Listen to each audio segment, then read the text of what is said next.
All right, Saagar, what are you looking at? Well, at this point, it's a cliche take that during the course of this pandemic, for a variety of reasons, the phrase trust the science became more of a cultural statement and a media propaganda effort than it ever was about actually trusting the scientific process itself. No person embodies this tragic turn of events more than Dr. Anthony Fauci. He entered the pandemic a trusted medical advisor to the President of the United States. He was above reproach and with whom his words could find comfort the American people at a time of crisis.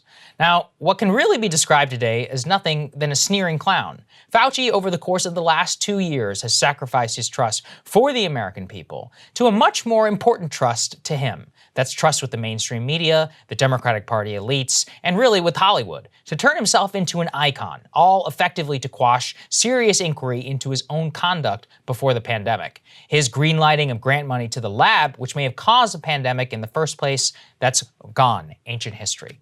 His consistent use of his platform and media trust to push his absurd and insane COVID policies, which are ripping the country apart. And finally now, after literally having children's books being written about Fauci, after people in my neighborhood who have real signs erected that say, "Thank you, Dr. Fauci," after nearly a year of media treatment, Hollywood itself is explicitly stepping in. Disney Plus using its ownership of National Geographic to make a hagiographic film about the man. Just take a look at this thing.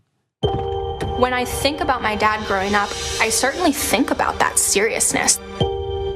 But very few people get to see. He's funny, weird, and really playful. God help us.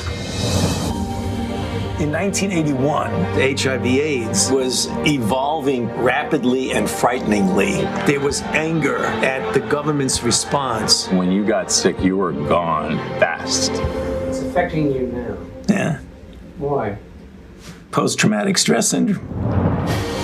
When COVID hit, he became this target. My dad said, we're going to get through this whole thing, and he's held that. You don't do it because you want to make money. You don't do it for the glory. You do it because you care. When you're involved in a race to stop a horrible disease, you always feel you're not doing things quickly enough.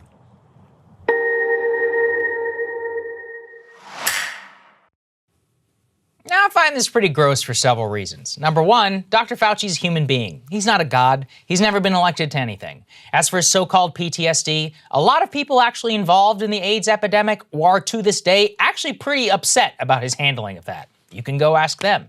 In other words, he's an official, not above reproach. And yet, Hollywood and Disney want to create him into a hero. But here is why it's especially galling that National Geographic is doing this. National Geographic is the organization owned by Disney. Creating this documentary about Fauci is the exact place where Fauci actually told one of his most pernicious lies in May of 2020. Fauci definitively told Nat Geo there is no scientific evidence that coronavirus was made in a Chinese lab. Keep in mind, that is 5 months after he received an email in January of 2020 saying that the coronavirus was, quote, not consistent with evolutionary theory. Now, Fauci's declarative statement on that day was taken with a whole lot more credibility at the time than anything he says today. Try and remember May of 2020. We are still in lockdown. There was a lot of uncertainty about the coronavirus. Fauci's declaration was considered not only headline news, but as the basis through which people were removed from social media for posting about it and for a number of fake fact checks from the mainstream media. It was only after Trump lost the election that more open inquiry into the lab leak theory was even really allowed in the public square. And the state of the race right now is basically that media is ignoring it. So number one, Nat Geo is doing a documentary hailing Dr. Fauci after he literally lied on their platform. They are rewarding him with effectively billions of dollars in free reputational defense. But what's even worse than that, what's worse is that they are actually proving one of Fauci's most infamous moments, in which he declared that an attack on Fauci is an attack on science itself. Just remember that one. As attacks on me, quite frankly, are attacks on science, because all of the things that I have spoken about consistently from the very beginning have been fundamentally based on science. Sometimes those things were inconvenient truths for people, and there was pushback against me.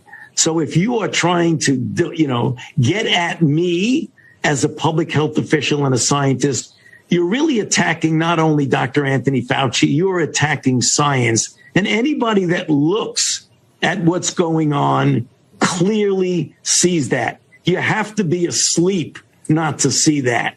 That is what's going on. Science and the truth are being attacked. Hollywood, news media before them, much of the public, they have now made Fauci the incarnate of science itself. Now you might say, who cares? Let's just not listen to him anymore. Hey, listen, I agree. Here's the problem. The government of the United States and the Biden administration in particular is held hostage by Fauci because Biden voters trust Fauci a hell of a lot more than they even trust Biden himself. If the Biden administration were to run counter to the public advice of Fauci, they would face backlash. And the more famous that the guy gets, the more hagiographic treatment, the more he's turned into a living god, the more all of our institutions will be held hostage by him. Let's say, for instance, that Fauci says it's too early to tell if we can gather for Christmas, something that he said, I don't know, 2 days ago. Then anyone in the government who is now facing consequences if they say, well, hold on, Dr. Fauci, we have a vaccine that works pretty well, COVID cases are down 35% in the last month, and all things considered, it looks pretty clear that COVID will be relatively endemic for the foreseeable future. We could live with it with the protection we have. You would be attacking science itself if you said those things, even though they're all facts. Fauci's status as a hero has precluded many honest conversations in media around what is acceptable pandemic response. And the more he is venerated, celebrated, the more power he wields within the government. That is bad for science. It is actually bad for anyone who is actually looking for answers as to the question of what exactly went down in the Wuhan Institute of Virology. What role did Dr. Anthony Fauci play? What role did the National Institute of Health play? What did we know certain facts? When did he not? It doesn't matter. At this point, Fauci could literally admit on TV he funded the Wuhan lab, that he knew it was gain-of-function research, and National Geographic and MSNBC would probably do segments about how really it was the big bag GOP or bad independent shows like Breaking Points who are spreading fake news. That's the unfortunate reality that we found ourselves living in, and we will be paying the price for this for many years to come. I mean, could you not help but roll your eyes at the glory thing? Like, he doesn't do it for the glory. Hey guys, thanks so much for watching. That's right. Just as a reminder, you can become a premium subscriber today. Watch the full show completely uncut, our reactions to each other's monologues. You get to listen to it. You get to ask us questions, all that good stuff. Link is right there in the description or at breakingpoints.com. Best of all, great way to say screw you to the mainstream media.